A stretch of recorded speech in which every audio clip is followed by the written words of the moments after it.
Hey kids, it's time for that story of stories. I know some of y'all have parents who are deployed at the moment. They wish they could be there to hug you and kiss you and hold you and tell you all kinds of stories before bed. But you know what? Just remember, your parents right there where you often forget, right there in your heart. So you remember that, alright?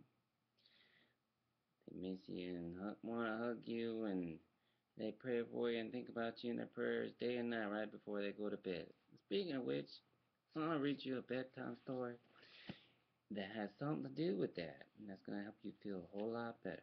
It's called A Time for Everything, for kids who are missing someone they love. Adaptation by Lisa Beth Anderson, illustrated by Jeremy Tugeau.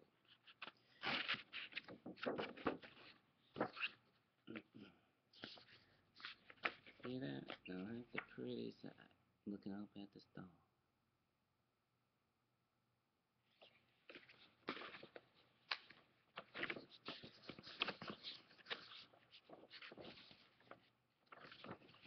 There's a time for everything. There's a time for everything that's done.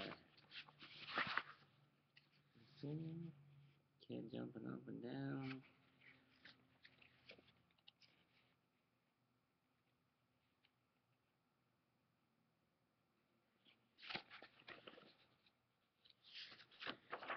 There's a time to be born. There's a time to die.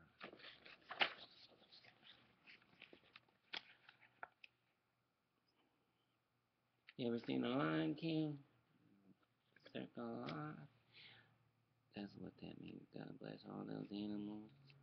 Sometimes things happen unexplained. But you know it's all part of circle life. See the family photos, people getting together, young and old.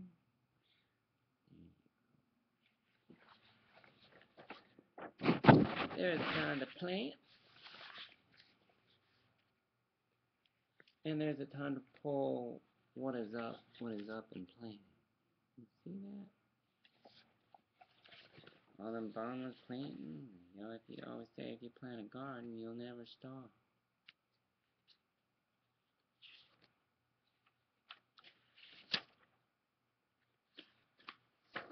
'Cause it's true, there are some farmers who use mobile clay pots with lids on them. It sure as the sand don't get them, especially being out in the middle of the desert. There's a time to tear down, move things around. See that? And there's a time to build up. See the tree house? Look at the tree house. Like the house.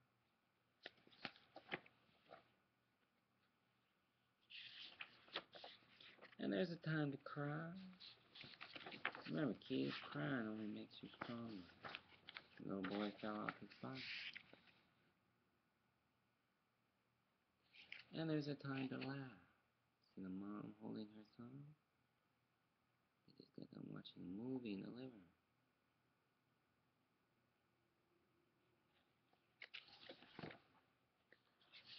room. And there is a time to be sad. And there's a time to dance. You see that?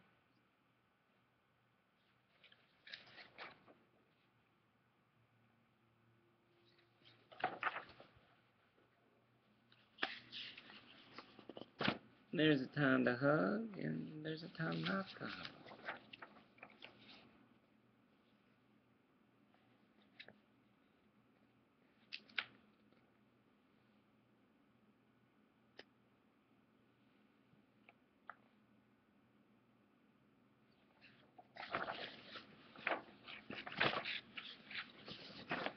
There's a time to search, and there's a time to stop searching. Kids looking for the baseball, playing baseball. I like to play baseball. I even want to play baseball.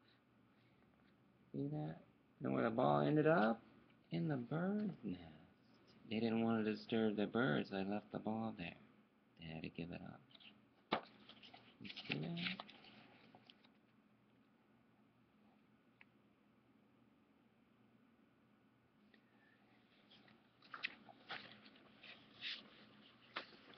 There's a time to keep, and there's a time to throw away.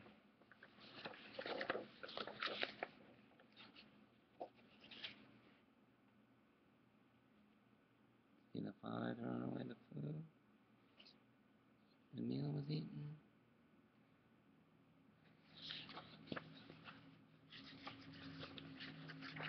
There's a time to tear, and there's a time to mend. The kid had his clothes got torn, so the mom's mending them. You see that?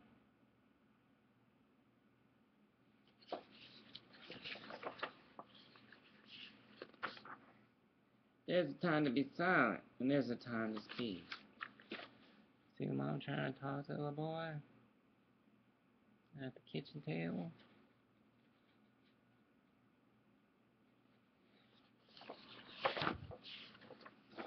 There's a time for war, and there's a time for peace. Sometimes people have to go places like deployment. Like I was talking about, people go to deployment because they're trying to help bring peace to a country that's in need of it. That's why parents go off to war. It's not an easy thing to do. Give a gift of peace.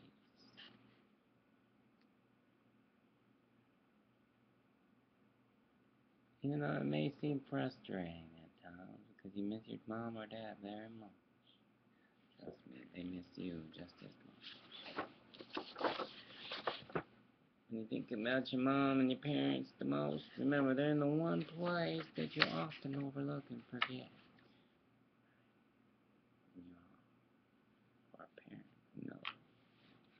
There's a time for everything. There's a time for everything that is done on earth. See the little boy looking up at the stars?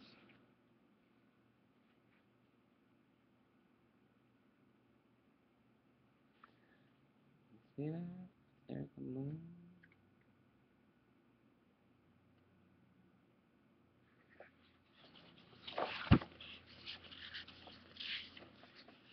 Yeah. I want to read you another story.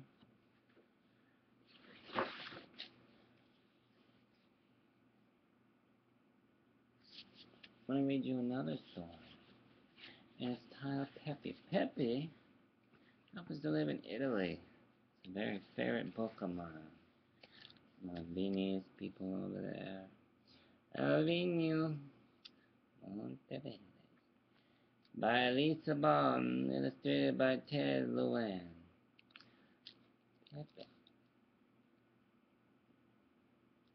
He has a very important job.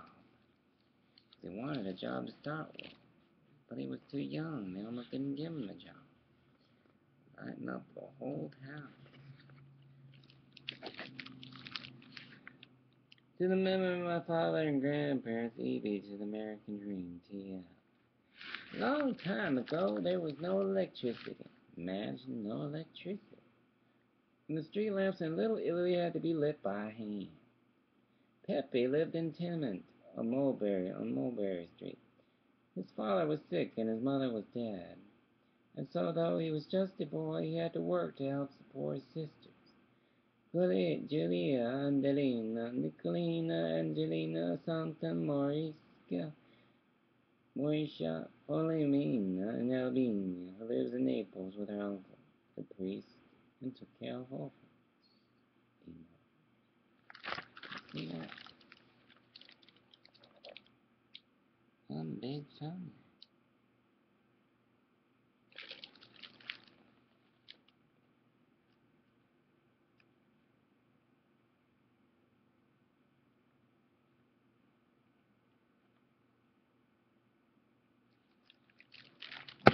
And to go to work at that age? Quite young. PEPPE tried too hard to find a job. I could sweep the floor and put new sawdust down, he told Gennaro. The butcher saw PEPPE business has been slow. Gennaro answered. Yeah, at the meat market. Now, if you want a copy of PEPPE, you need to go to your nearest library And here's bookstore, and here's one. Tell me you're looking for the book titled PEPPE. I could wash glasses, he told Don Salvatore, the bartender. Maybe when you're older, PEPPE, said Don Salvatore. He even went to the bar of the town, asking if they needed one. You see? They all looked at him. Too young.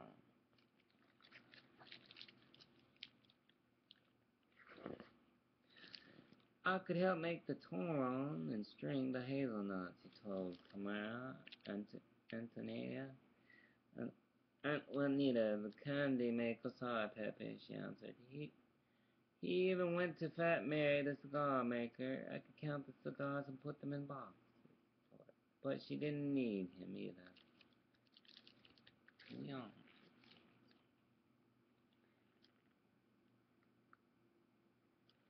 See, Antoinette? She didn't hire him either.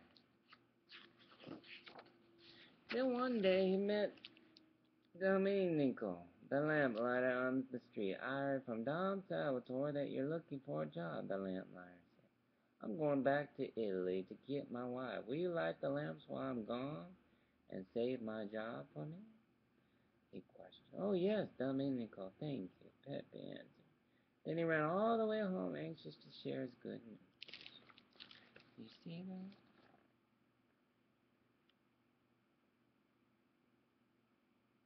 Domenico was asking if you would help him hold his job while he went back to Italy.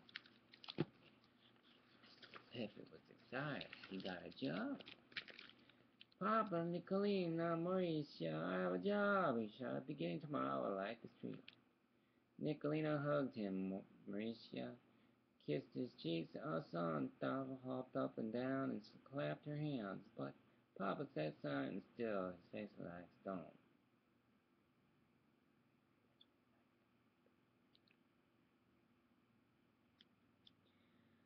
The kind of expression my dad gives me when you're in serious trouble. Papa had that Clint Eastwood look. Oh, boy. Oh, gee. Clapped her hands, but Papa sat silent and still his face like a stone. Reading. Did I come to America for my son to light the street lamps? He said. Then he walked out, slamming the door behind him. PEPPE hung his head. Don't mind him, said Polina. He's sick. He doesn't realize what he's saying, said Angelina. Papa loves you, said Angelina. It's a good job, PEPPE, said Alessandra. PEPPE tugged gently on Alessandra's hair and smiled at them, but he did not really feel like smiling. You see them all talking?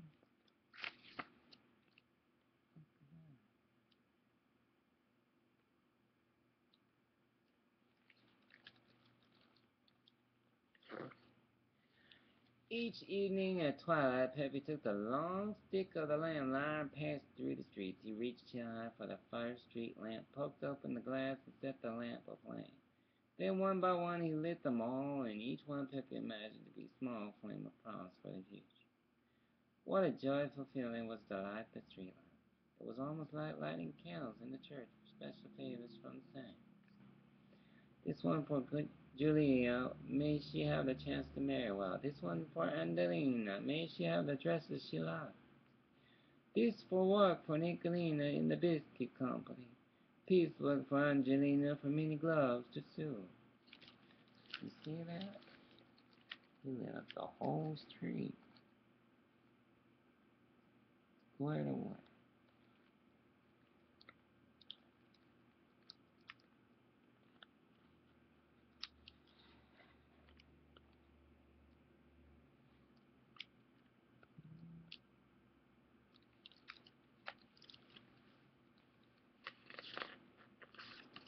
It's an important job, lighting lamp lights correctly, so they don't get burned.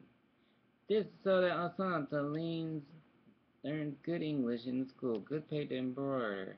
I wish for Mauricia, for Philomena. May she learn to like New York. This is for Albania, for strength to help the orphan. This is for my mother. May she look on us with pleasure. And this one for Papa, may heaven help his heart. And this one for me, that I'll always be able to help Domenico light the lamp. You see him lighting up the lamp?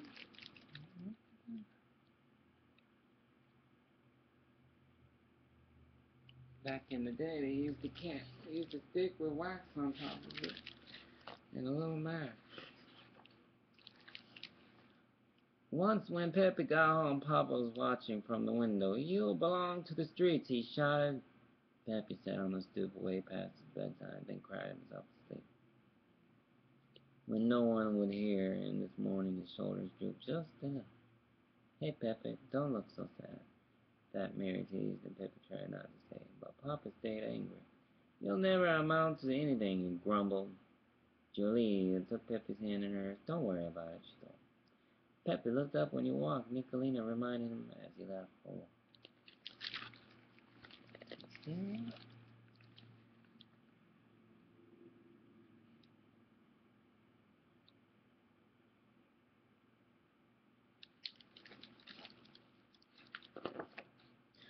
Pepe tried, but when he came home, Papa turned away. "I don't even want to look at you. You make me so ashamed," he said. "You never play with me anymore, Pepe." Said Santa. Pepe just lowered his eyes and didn't answer him. From then on, he rushed through the lighting of the lamp, sometimes forgetting which was which. "It's a stupid job," he said to himself, and he began to imagine that the people in the neighborhood laughed behind his back. Soon he would not show his face outside the tenement, and one night the streets of Little Italy were dark. "Where's Pepe the lamplighter?" said the people to one another. Pepe sat in the kitchen, his head in his arms. On the night Santa did not come home. As you know, Pepe had a very important job, lighting up the street. People were looking for him. You see that? Very important job.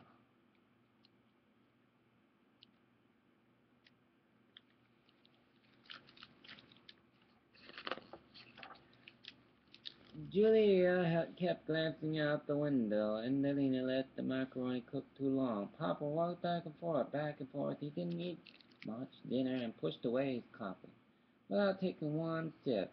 "Dove may be bambina," they heard him mutter. "No matter how big she got, Santa would always be his baby."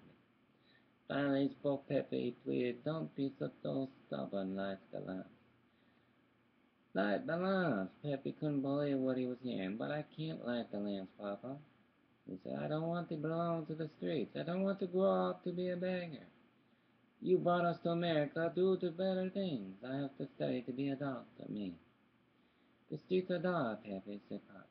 "Santa's not frightened. Tonight the job of lamplighter is important. Job, please, Pepe, light the lamps. You'll make me proud." You see that? He got asked by his dad to light the lamps. It would make him happy.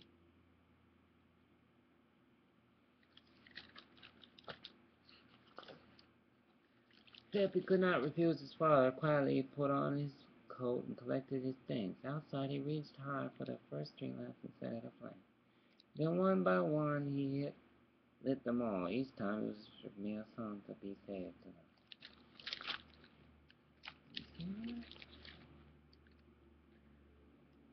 Lighting up the lamp.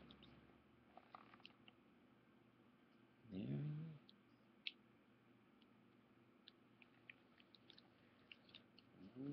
Okay. At last, behind the last street lamp, the one that Pip always lit for himself, he found her. She huddled against it, unable to move for fear of the dark. He picked her up. "Why didn't you light the lamps for us tonight, Pip?" she asked. "I'm sorry, Santa."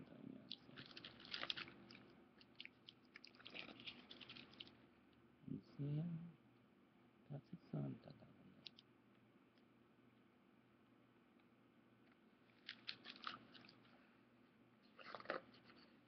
"Pepe, when I'm a bigger, I want to be like you. I want to light the street lamps. I think it must be the best job in America."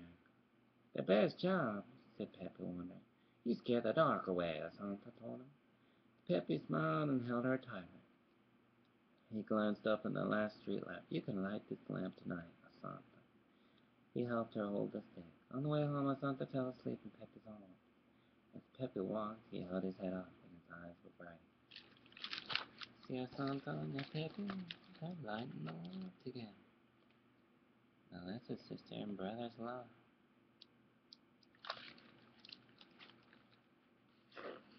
To share such a life. Peppy walked into the tenement and climbed the stairs to their apartment. Our Santa was still sleeping. 6 sisters ran to embrace them both. Then they had to make room for the father. For the first time in a long time, he put his hand on Peppy's shoulder. It's a good job, Peppy. He said, light the lamps, you make me proud. They're all cheering him on.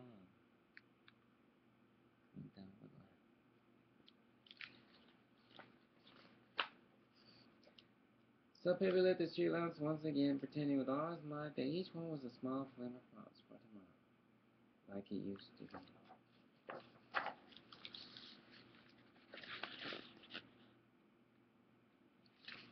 There goes to show anything is possible to put your heart and your mind in the right place. God be with you wherever you are in the world, all of you children. Thank you, that heart. My heart, it goes out to you. I wish I could help all of you in your nice little bunk beds or beds. Remember to say your prayers. O Lord, watch over me, my soul to keep. For when I awake, may I have good dreams this day, and then awaken to have a good day. May you watch over my friends, my family, those that love me, those that are serving in the military, keeping peace and hope alive, especially those whose parents are beloved. May they come home safely to those that love them, as you said. And remember, kids, those who missed their parents or their parents were killed in action, just remember one thing. They would want you to remember how they lived, not how they died. Mommy and Daddy went off to war because they were trying to help, hoping and praying that America can give a sense of peace to another country, standing for what they believe. Ideally, when they come back home, remember they're right there where you need them most, right here in your heart. So you think about that 9 day while you're living your life fully. That's what your parents would want. Remember to hug yourself, love your mom or dad. They love you, they miss you. Be good to one another, share. It's better to share, especially going back to school, than to be selfish or ignorant. 3 strong words, often learned in school. And go to the library, stay educated, learn English. Keep reading, it helps. While you're enrolling back into school this August, remember, check out a library book. Helps keep those librarians employed. For a strong supporter. Go to the museum, the zoo. Take your family there. Much love from me to you. God bless you wherever you are. Oh, one more thing. If you wish to ride, dear Casanova, right here in Clarksville, Tennessee, and here in America, you can get a pen and pencil or a pen and paper with you and start writing this address. You ready? 99 Michigan Avenue, number 136, Fort Campbell, Kentucky, 42223.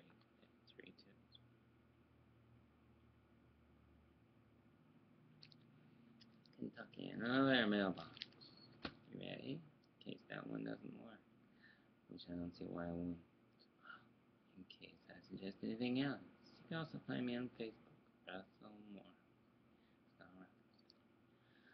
If you ever get to Facebook, ask your parents, they'll direct you to the right alias.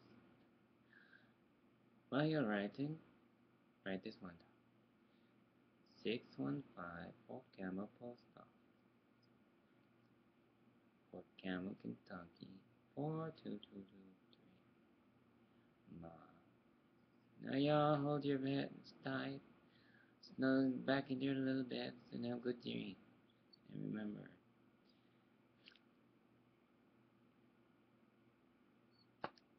right here at home from this father to you. For those without parents, I pray real hard that you find parents worthy of you. God knows you deserve it, because you're a kid. You need someone who knows how to be a kid at heart, someone who knows how to direct the way in life, to show you the way out to a better life, a better future. Trust me. God provides when you least expect it to be. It takes a strong parent to remind oneself what it's like to be a kid, what it's like, how much feeble they must be, how fragile life really is. Remember, it takes a lot to be a friend, too. Kindness goes a long way, children. Remember that. People remember kind people. Love yourself and your friends. It's not hard to make a friend at school. Say hi. How are you? My name is. Would you like to sit next to me? God bless you. Have a good night's sleep. From my heart to you. See you next week.